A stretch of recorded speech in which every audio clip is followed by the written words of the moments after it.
Yeah guys, Darren Stevenson back with another video. So in this video I just want to talk about something that happened like a week or so ago, but I just didn't have a chance to actually talk about it, and that's the world's points update on how they were going to allocate points. So the most recent update is how you can't earn points outside of your region. So if we just read out what it says on the FAQ.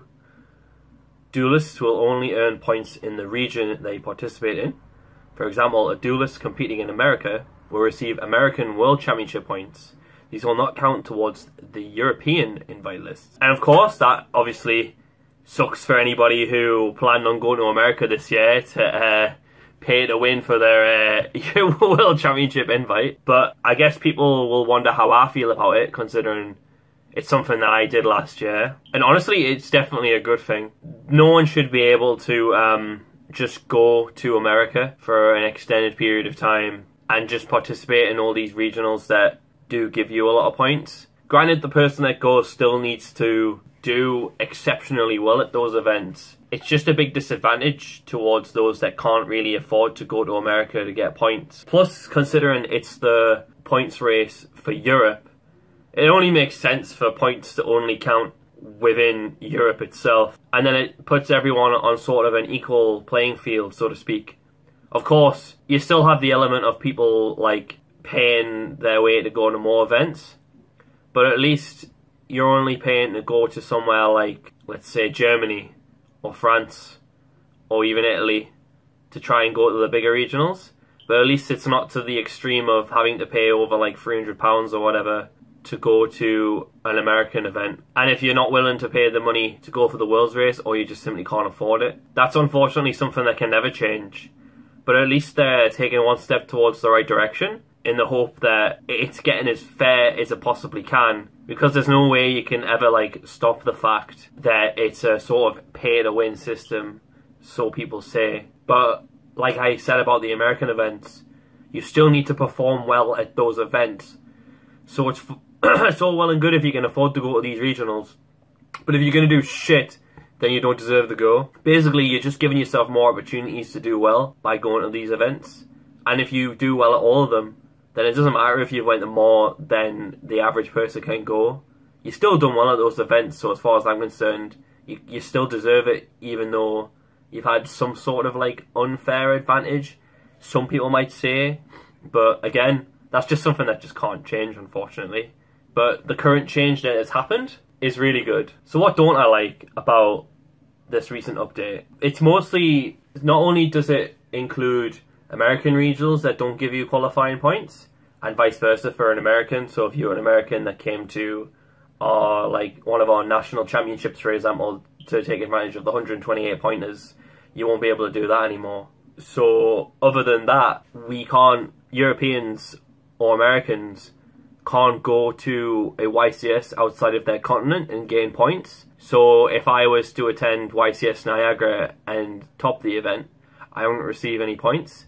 And to me, that's a little frustrating, as I think YCSs are that of international level, where I believe that if you put the work in to top a YCS, you really do deserve to get points for it. But they've also turned around and said that that itself isn't fair, that people are able to go to American YCSs, whereas a lot of people can't. Whereas like a lot of people have problems with like money, visas and stuff like that. And I can sort of understand that, but since we only get like 4 YCSs a year, it's just a bit frustrating how I have to make the choice between going to a YCS overseas and trying to win a YCS, or to go to a regional on the weekend to try and maximize the amount of points I have. And I don't really want to be put in that choice. For example, I feel like I've been put in that choice right now, where the UK Open, something that's going to accumulate a lot of points, is on the same weekend as YCS Pasadena. And now someone who's wanting to qualify for Worlds again,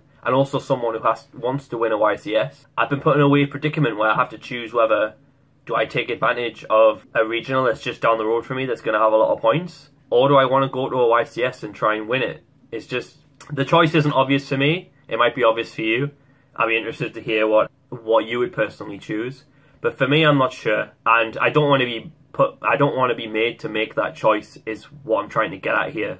So that's why I think YCS points should have still counted no matter which continent you top them in. But what else can they do to improve the world's race? There's quite a lot of things they can do per se that might help. I personally think they should increase the number of invites that you get for going for the world's race.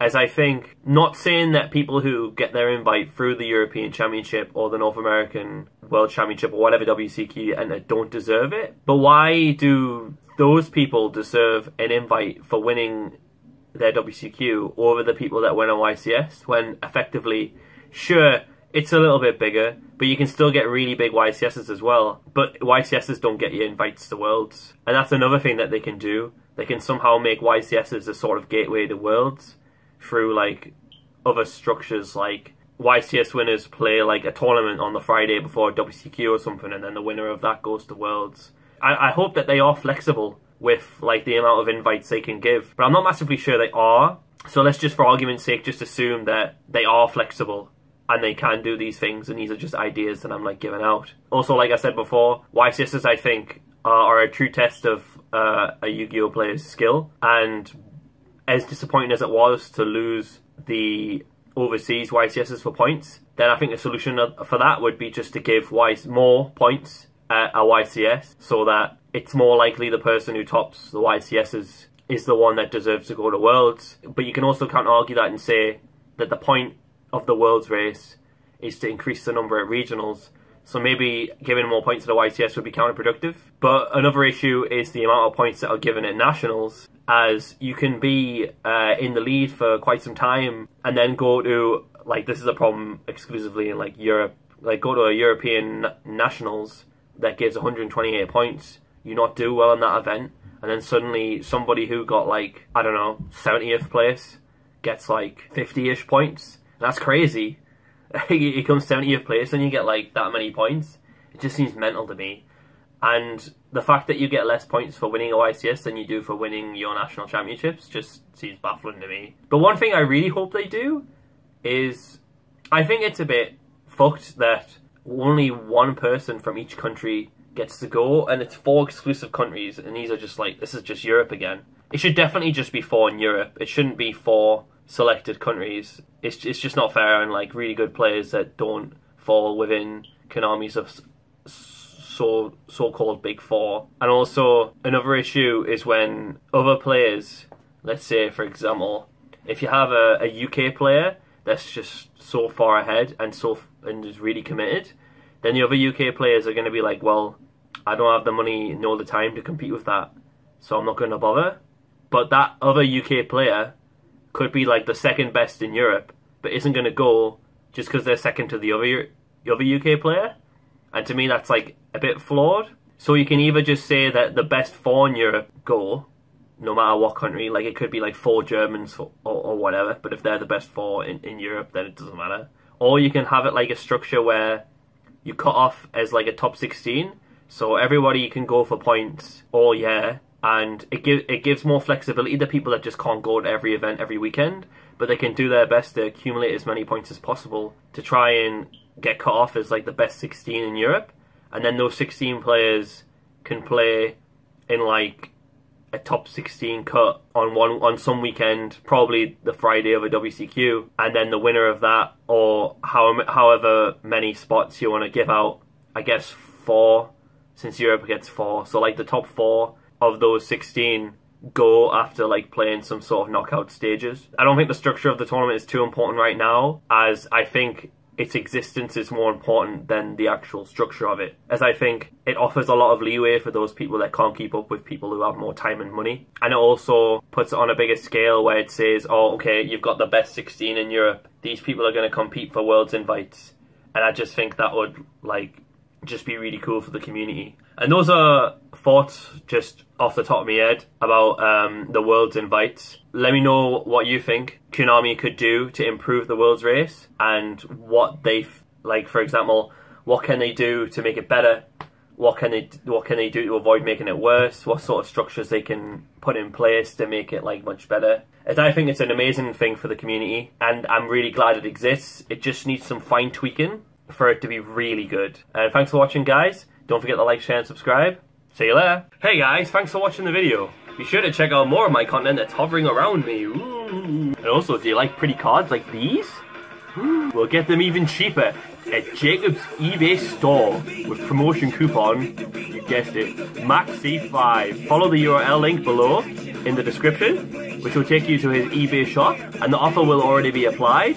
So just spend over £5 and you'll be given 5% off your next order. So be sure to click the URL and have a check of your store and see if there's any shiny cardboard that you want to purchase for yourself. And for now, here's a picture of my cat sleeping.